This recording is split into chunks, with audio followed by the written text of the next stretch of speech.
Acquisition. Sagicor Group is a takeover target of a Canadian company. Good evening and welcome to Primetime News on air and online at onespotmedia.com. I'm Archibald Gordon. And I'm Doreen Samuels. Also this evening, give them the power. DPP supports police push to get lawmakers to grant them permission to extend the detention of gang leaders. They were fixed. Security Minister says issues highlighted by public defender have been addressed.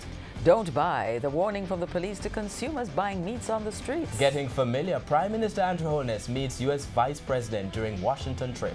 And in business news, selling out. Scotiabank divests its assets in 9 Caribbean countries to Trinidad-based Republic Financial. There is also sports commentary and weather in the Primetime package. But before the break, the feedback question.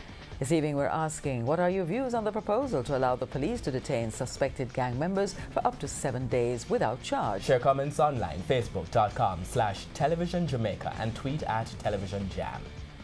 Please stay with us. Primetime News returns after this break.